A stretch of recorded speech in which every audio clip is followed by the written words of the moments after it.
guess there's only one way to find out. Let's do it to it, right? Extra, extra, turn it up loud. New York talking, we're cutting through the crowd. From the garden lights to the stadium glow. Every win, every loss, every what do we know? Rice on the radio, coming through your speakers. Big takes, late nights, heartbreaks, believers. Mets, Yanks, Jets, Giants, Knicks on the ride. Pull up a chair, let the whole city decide. No PR answers, no sitting on the fence. Real talk, loud laughs, and making it make sense. Clock's running down, lights hit the mic. Rice on the radio, let's do it to it tonight. Welcome back to the show. We're trying something a little different here, and I think this is going to be good for the show going forward. Shorter episodes, tighter topics, more throughout the week. So instead of me trying to cram the entire sports world into 1 hour, hour 15, hour 20, whatever madness I usually end up getting into, we're going to start breaking things up a little bit here. One main story, one spot, one conversation. So today, we're starting with the Mets-Yankees Subway Series weekend at Citi Field. The Mets took 2 out of 3 from the Yankees. Citi Field got loud. Yankees fans got annoyed. Mets fans got a little life back in their old body. And apparently, from what I've been told my entire life, that means that the Mets won the World Series. So fine. Let's call it that. The Mets won the World Series.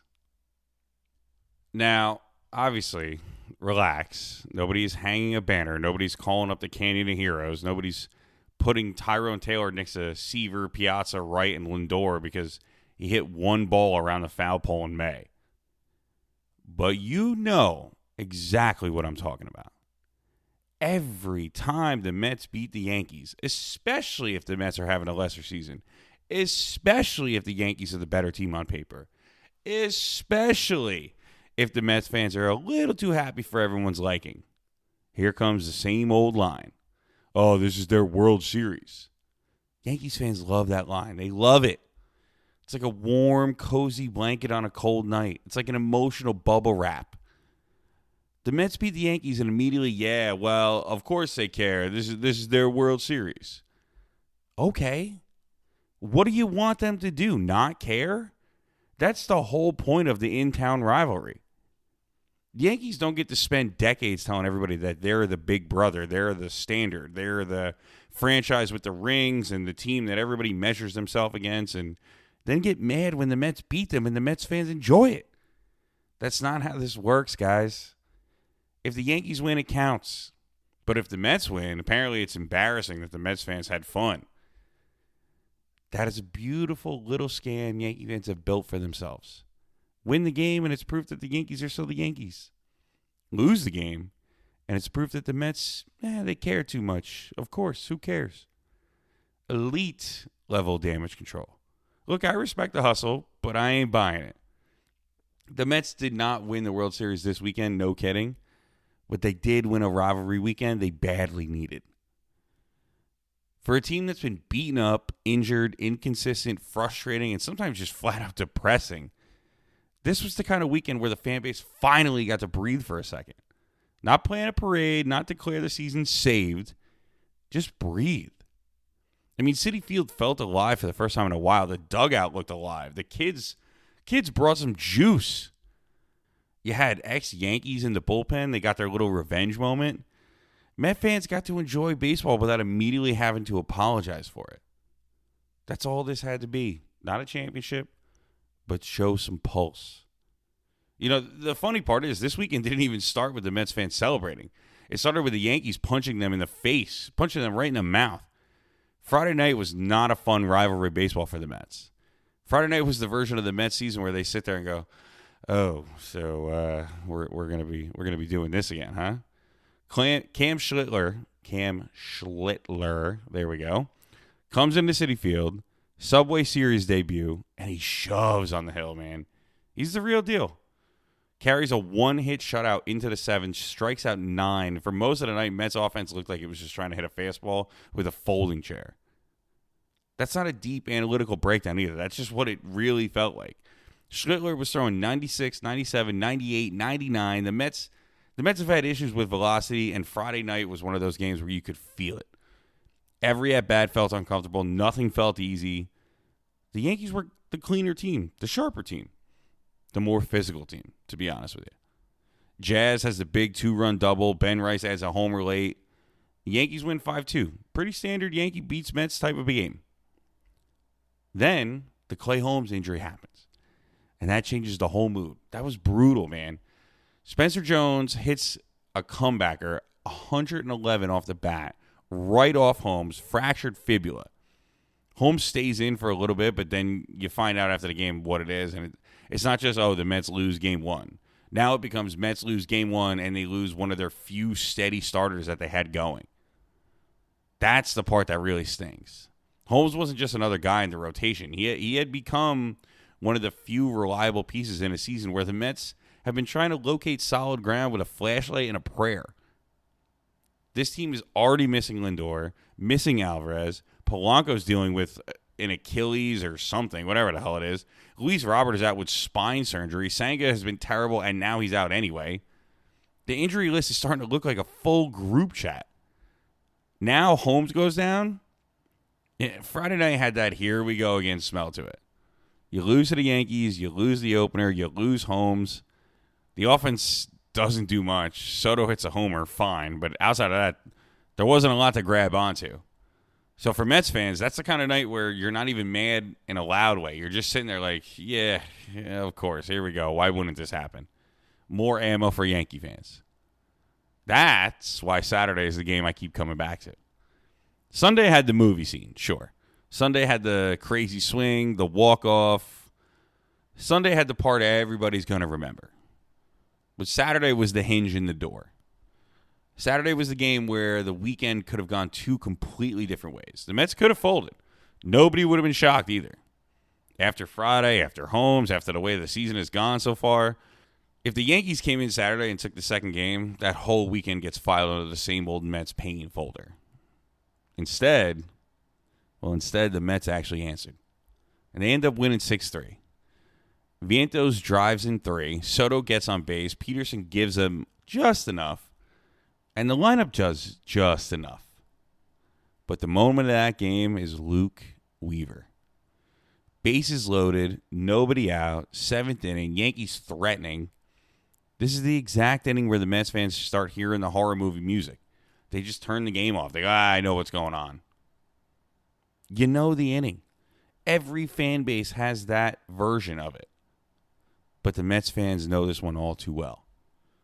The drop ball happens from Benge. Judge scores. The Yankees are right there. Goldschmidt gets a hit. Jazz drops that little pop-up bunt into no man's land. Bases loaded, nobody out. You can feel the game starting to tilt. It's 5-3, but it doesn't feel like 5-3 anymore. It feels like the Yankees are about to do the Yankee thing. It feels like the Mets are about to do the Met thing. And then here comes Big Dick Weaver. Mr. Big Moment Weaver. Comes in against his old team and shuts the whole thing down. Strikeout, ground ball, get out of my bar. That's a real moment right there. An inning like that can wake up an entire dugout. A team that's been getting kicked around suddenly gets to say, wait a second, man. We don't have to collapse here. We're better than this. Weaver getting out of that spot against the Yankees, against his former team, with the bases loaded and nobody out. It's more than a nice bullpen appearance. It changes the whole room. Then Devin Williams, another former Yankee, comes in and closes it out with a clean ninth. You want to talk about rivalry spice. That's not just spice. That's 1,000 on the Schofield field. That's 1,400, 1,500, 30,000 on the Schofield field. A player that Yankee fans couldn't wait to get off their bullpen closes them out. You know, former Yankees helping the Mets beat the Yankees is exactly the kind of annoying little detail that makes these games fun. All it's been is, the Mets just keep signing Yankees players, former Yankees players. Yeah, well, how'd that work out, huh? And from the Yankee side, the Saturday game should bother you. Not because the season's over, not because anybody needs to throw a chair through a window or anything, but bases loaded, nobody out. You have the Mets wobbling, 7 games under 500, and you get nothing? That's the inning a team with World Series expectations is supposed to cash in. That's the inning they're supposed to take the lead. The inning where you say, thanks for leaving the door open, man. We'll take it from here. Instead, well, the Yankees let the Mets survive. Baseball's weird, man. Baseball is weird because it's not every turning point looks huge in the box score. Sometimes the turning point is just one inning where a team escapes the thing that usually swallows them. And that was Saturday. Friday was the punch. Saturday was the response. Sunday was the payoff. Sunday was ridiculous. This is why rivalries exist. This is why you sit through cold April losses and annoying bullpen decisions and dead offense and weird injuries and all the stuff that makes you question why you care so much about grown men in matching pants. The Yankees are up 6-3 going into the ninth. At that point, if you're a Mets fan, you're probably talking yourself into a moral victory. Hey, 1 out of 3 isn't great, but they showed some fight. They responded Saturday. Maybe they can carry something into the Washington series. Maybe this team found a little light. All the nonsense we tell ourselves when we're trying not to be miserable. David Bednar is on the mound. Yankee fans are 1 out away. Mets are down 3. It's over, man. It's over. And then the baseball gods do the thing where it picks the funniest possible person to become the main character. Not Soto, not Judge, not Bichette, not one of the billion-dollar stars. Tyrone Taylor, 4th outfielder, defense first guy, hitting 145 on the year. The kind of player who, if you told somebody before the series, hey, this weekend is going to turn on the Tyrone Taylor swing, they'd look at you like you'd been sitting in Citi Field parking lot inhaling fumes from cars. But hey, that's baseball, Susan. Benge singles, Bichette singles, Soto reaches on the force out, Vientos strikes out, 2 outs. Now here comes Taylor. First pitch curveball from Bender, hanging just enough. Guy's hitting 145. Taylor barrels it up, left field, toward the pole. Everybody waits. Fair ball, tie game. Citi Field goes insane. That's the whole weekend right there. Not perfect baseball, not pretty baseball by any means. Alive baseball. The Mets didn't play perfect baseball this weekend. Let's not rewrite history here. They dropped balls. They made mistakes. Benge had the misplay Saturday. Bichette drops the pop-up Sunday. There were plenty of moments where you watched them and thought, how is this team trying to save its season and also trying to make me age 7 years in 1 inning? But they kept playing. For where they've been this season, alive is a pretty good place to start. And then the 10th inning comes. And Carson Benge, kid who struggled, kid who's been a mess, but has fought back. He's right in the middle of it. A.J. Ewing gets the runner over. Torrens gets hit. Yankees bring in the 5-man infield. Everything is tight. Everybody's standing. Every ball in play feels like it's about to create chaos. Benge hits a little chopper. A little Baltimore chop. Volpe and Schumann both go for a collision. Simeon scores. Mets win. That is such a Subway Series ending. Not a majestic walk-off homer into the Coca-Cola corner. Not some clean Hollywood thing. Not some baseball is romantic. A chopper. A collision. Confusion, chaos. The winning run slides in and everybody loses their mind. Perfect. That's almost better, honestly. The messiness makes it feel more Mets. Benge is interesting, man, because he's not just some clean rookie fairy tale where everything is smooth. He makes mistakes. He's had some errors in the field. There's going to be some ugly moments with young players. That's just what it is when they get to the big leagues. But yet, he keeps ending up in winning moments. And there's value in that. Young players bring oxygen to a team. They play with a different kind of energy. They don't always know where they're supposed to be miserable just yet. And that sounds funny, but it's true. Sometimes a team gets so deep into a bad season that the whole thing starts feeling heavy. Every at-bat is baggage. Every mistake feels like a referendum. Every loss feels like it proves something terrible. Then here come the young guys. They come up and they play. They're humping in the outfield. They're making stupid jokes. They're smiling when they shouldn't be or being serious when they should be happy. Benge, Ewing, that speed, that energy, that chaos, it doesn't fix everything, but it sure changes the temperature in the clubhouse. And the Mets needed that more than anything. They needed someone to make the ballpark feel less like a waiting room for one weekend. And they got it. Now, Yankee fans are going to say it's May.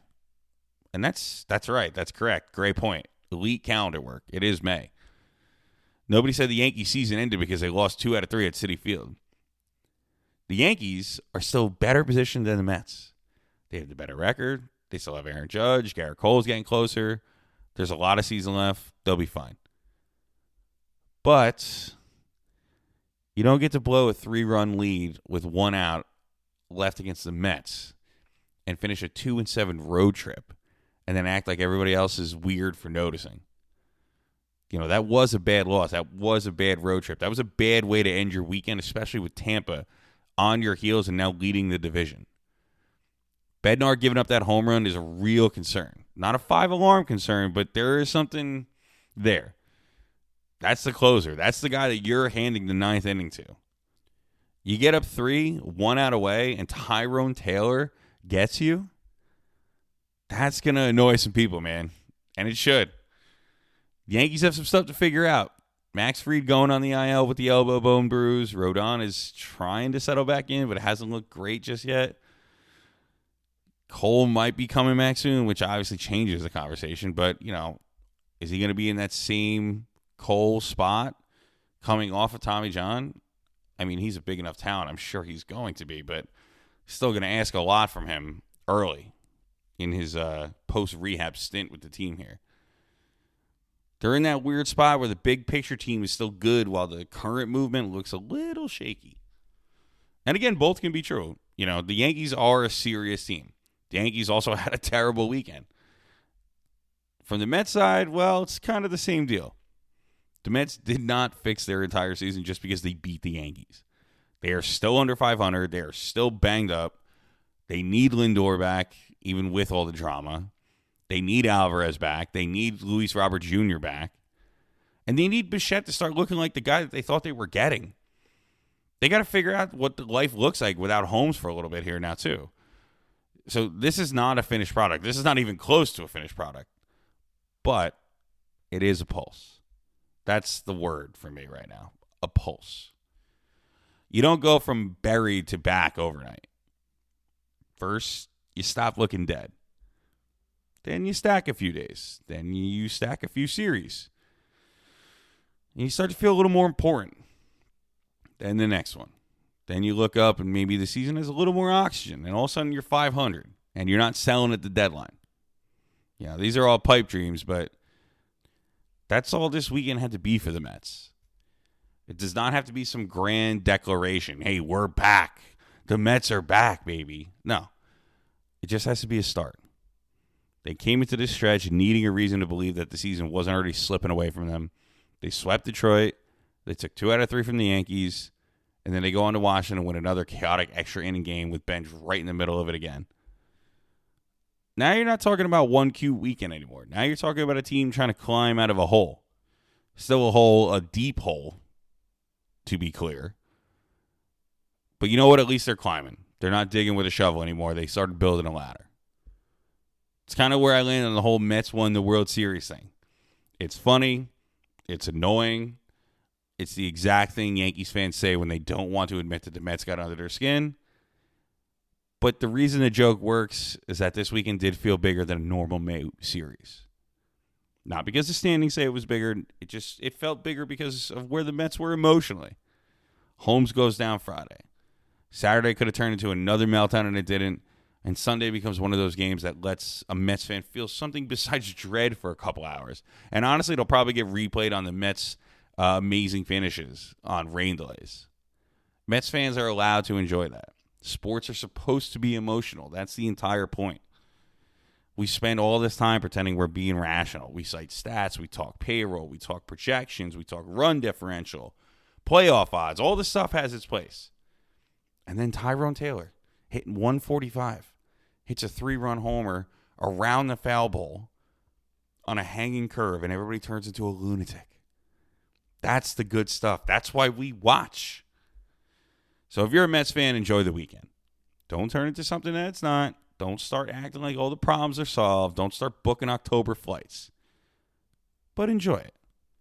Your team got punched first Friday. They answered on Saturday, and they stole the weekend Sunday. That's a good sports weekend. And if you're a Yankee fan, you're still fine. You don't have to panic. You don't have to pretend the team is bad. You don't have to throw the season away because of one bad road trip in May. But you do have to eat the loss. That's the deal. You can't spend the whole rivalry acting like the Yankees are royalty, and then when the Mets beat you, suddenly it's beneath you to care.